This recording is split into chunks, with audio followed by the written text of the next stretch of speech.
आज हम इस वीडियो में देखने वाले हैं कि संख्या क्या होती है। तो चलिए सीखते हैं कि संख्या होती क्या है। तो सबसे पहले हम शुरुआत करने वाले हैं संख्या से। तो चलिए जल्दी से शुरू करते हैं आज की इस वीडियो को। देखिए, संख्या की परिभाषा हम पहला ये पढ़ेंगे कि संख्या की परिभाषा क्या होती है। किसी वस्तु, स्थान, भाव और प्राणी को जिस नाम से पुकारते हैं उसका नाम ही उसकी संख्या है। देखो, कॉमनली क्या होता है, संख्या वो होती है जो किसी व्यक्ति, वस्तु, स्थान अथवा भाव के नाम को जो हम कहते हैं वो संख्या होती है। जैसे कि आपको यहाँ पे एग्जाम्पल दिए हैं राम। राम एक किसी व्यक्ति का नाम है, प्राणी का नाम है। तो यानी कि ये जो नाम है राम, ये क्या है, संख्या। तो किसी भी प्राणी, भाव, स्थान, वस्तु, जानवर का नाम क्या होगा, संख्या। ठीक है, आपको नीचे कुछ और एग्जाम्पल दिए गए हैं, आप देख सकते हैं। जैसे कि ये एक व्यक्ति है तो व्यक्ति का नाम, गाड़ी, मेज़, पुस्तक। तो ये तीनों चीज़ें क्या हैं, एक वस्तु। वस्तु के नाम सारे हैं, इसका मतलब कि ये भी संख्या है। आपको यहाँ पे कुछ और एग्जाम्पल दिए गए हैं, जैसे सीता, कानपुर, गंगा, मिठास, कर्मचारी, पानी, नदी, पर्वत इत्यादि जितने भी नाम होंगे वो सब क्या कहलाएंगे, संख्या कहलाएंगे। चलिए अब हम अपने अगले टॉपिक पे बढ़ते हैं जिसमें हम संख्या के भेद देखेंगे। आई होप आपको ये टॉपिक समझ में आया होगा कि संख्या की परिभाषा क्या होती है। अब हम सीखेंगे कि संख्या के कितने भेद हैं और वो भेद कौन कौन से हैं। तो संख्या के जो 5 भेद होते हैं, पहला भेद जो है वो है व्यक्तिवाचक संख्या, दूसरा भेद है जातिवाचक संख्या, तीसरा भेद है भाववाचक संख्या, चौथा भेद है समूहवाचक संख्या और पांचवा और आखिरी भेद है पदार्थवाचक संख्या। तो ये most important of the 5 types of noun कह सकते हैं हम। संख्या के सबसे ज़रूरी 5 भेद हैं ये, जिन्हें आपको याद रखना है। चलिए हम पहले टॉपिक को कवर करते हैं जिसका नाम है व्यक्तिवाचक संख्या। तो हमारा जो टॉपिक है वो है अब व्यक्तिवाचक संख्या। तो पहले हम देखेंगे कि आखिर व्यक्तिवाचक संख्या क्या होती है, इसके बाद हम पढ़ेंगे उसके कुछ उदाहरण। तो चलिए जल्दी से शुरू करते हैं अपनी व्यक्तिवाचक संख्या को। आखिर व्यक्तिवाचक संख्या क्या होती है। व्यक्तिवाचक संख्या वो संख्या होती है जिसमें किसी विशेष व्यक्ति, वस्तु, स्थान, जानवर का बोध होता है, जानवर के नाम का बोध होता है। उन शब्दों को व्यक्तिवाचक संख्या कहते हैं। जैसे कि राम, मोहन, श्याम, यमुना, गाय। तो ये सब क्या हैं, गाय नहीं होगी, यमुना। तो ये सब क्या है, एक विशेष नाम है किसके, व्यक्ति के, जानवर के। तो यानी कि इसमें क्या पता चलता है कि ये किसी ना किसी व्यक्ति का नाम है, वस्तु के नाम है, स्थान के नाम है। जैसे स्थान में हम ले लेते हैं आगरा, है ना। तो ये जो एक पर्टिकुलर नाम है। वस्तु में हम ले लेते हैं मेज। ऐसे ही बहुत सारे नाम होते हैं। अब वहीं अगर हम इसकी ब्रांड की बात करें तो जैसे किसी का ब्रांड हो गया, कोई किसी कंपनी का नाम हो गया। इस तरीके से जितने भी नाम होते हैं जिससे हमें किसी विशेष के बारे में पता चलता है, वो सभी क्या है, व्यक्तिवाचक संख्या है। ठीक है, तो चलिए अब हम अपने अगले टॉपिक पे चलते हैं। अब जो हमारा टॉपिक है वो है जातिवाचक संख्या। तो चलिए बच्चों देखते हैं कि जातिवाचक संख्या क्या होती है और इसको हम कहाँ पर यूज़ करते हैं। तो बच्चों, जो शब्द किसी व्यक्ति, वस्तु या स्थान की पूरी संपूर्ण जाति यानी उसकी सभी जाति के बारे में बोध कराती है, बताती है, उन शब्दों को हम जातिवाचक संख्या कहते हैं। जैसे कि मैं आपको एग्जांपल में दिखाऊं तो गांव, स्कूल, शहर, बगीचे, नदी, हिमालय। तो ये सब क्या है, ये सब इसमें सबके बारे में बात की गई है। यानी कि इससे हमें पता चलता है कि सभी हिमालय, सभी नदी, सभी बगीचे, सभी शहर, सभी स्कूल, सभी गांव। पर अगर यहाँ पे लिखा होता माउंट एवरेस्ट, तो यानी कि यहाँ पे सिर्फ माउंट एवरेस्ट की ही बात की गई होती। नदी में अगर लिखा होता गंगा, यहाँ पे सिर्फ गंगा की ही बात की गई होती। पर ऐसा तो नहीं है।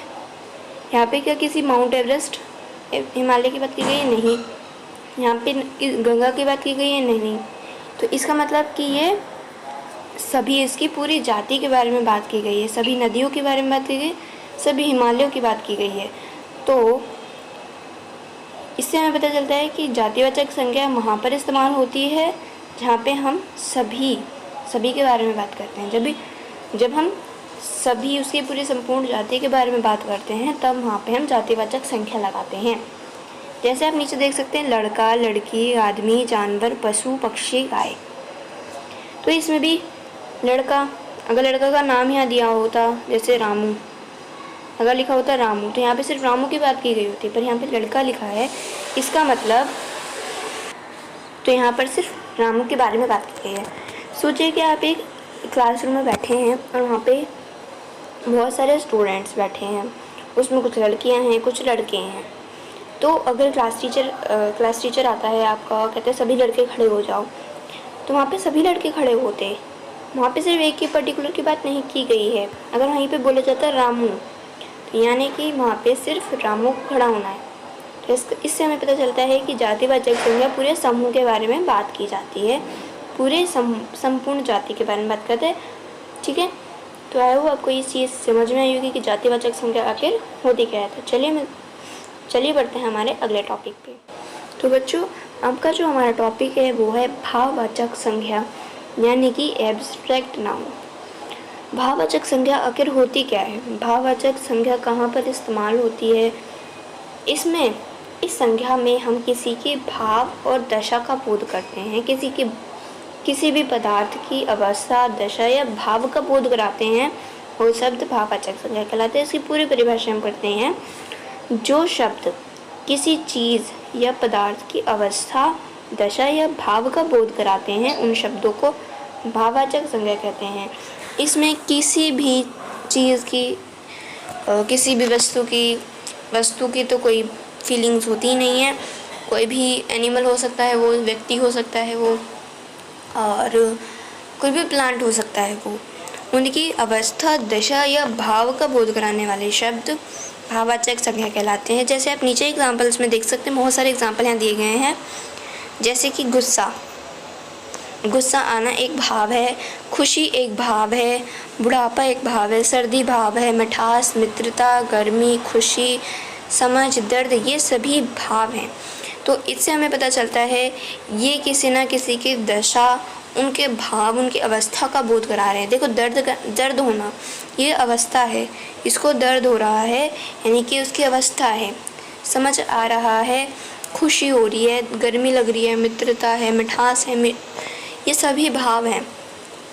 तो भाववाचक संज्ञा वो संख्या होती है जिसमें हम किसी के दशा या अवस्था का बोध करते हैं, जिससे हमें पता चलता है उसकी भाव के बारे में, उसकी दशा के बारे में और उसकी अवस्था के बारे में। तो चलिए पढ़ते हैं हम अपना अगला टॉपिक। बच्चों, अब हम पढ़ने वाले हैं समूहवाचक संख्या। तो चलिए पढ़ते हैं कि समूहवाचक संख्या आखिर होती क्या है। तो जल्दी से जल्दी शुरू करते हैं। जिस संख्या से वस्तु अथवा व्यक्ति के समूह या समुदाय का बोध होता है, उन्हें हम समूहवाचक संख्या कहते हैं। जैसे कि आप नीचे देख सकते हैं एग्जाम्पल्स में, कक्षा, आर्मी, मेला, सभा आदि, ये सभी व्यक्तियों का समूह है।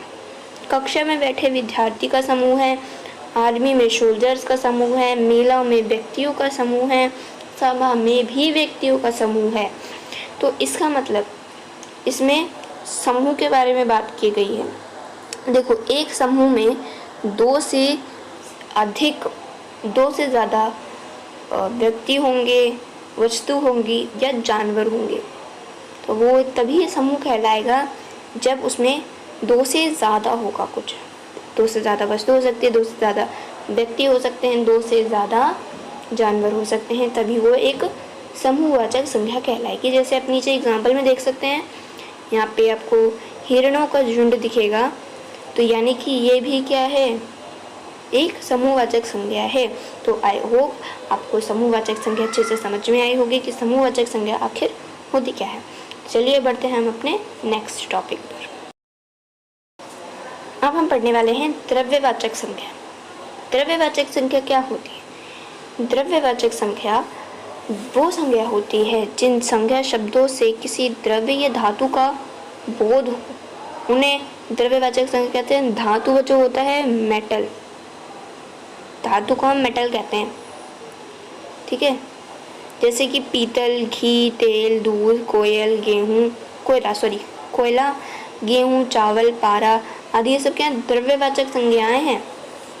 इसमें हम द्रव्य के बारे में बात कर रहे हैं और धातु के बारे में बात कर रहे हैं, तो जिसमें भी मटेरियल के बारे में बात हुई होगी वो सारे क्या हैं, द्रव्यवाचक संज्ञाएं हैं। नीचे आप कुछ एग्जांपल्स भी देख सकते हैं, जैसे गोल्ड, मिल्क, सॉइल, राइस, ये सब क्या है, मटेरियल है। इससे कुछ ना कुछ बिल्ड हुआ है ना। जैसे कि दूसरी काफ़ी सारी चीज़ें बिल्ड होती हैं, गोल्ड से ज्वेलरी बिल्ड होती है, सॉइल का यूज़ प्लांट बिल्ड करने में यूज़ होता है, और वो हाउस बिल्डिंग में यूज़ होता है। ब्रिक्स यानी ईंटों का यूज़ घर बनाने में होता है, स्कूल बनाने में, काफ़ी सारी चीज़ों में इसका इस्तेमाल होता है। तो आप यहाँ पे ईंट का भी इस्तेमाल कर सकते हैं। तो ऐसे संख्या शब्द जो कि द्रव्य होते हैं, धातु के बने होते हैं, वो सब क्या हैं, द्रव्यवाचक संज्ञा। तो आई होप आपको ये सभी तरीके के नाउन्स, सभी तरीके की संख्याएं समझ में आई होगी। मिलते हैं बच्चों अपने अगले टॉपिक में। Thanks for watching our video.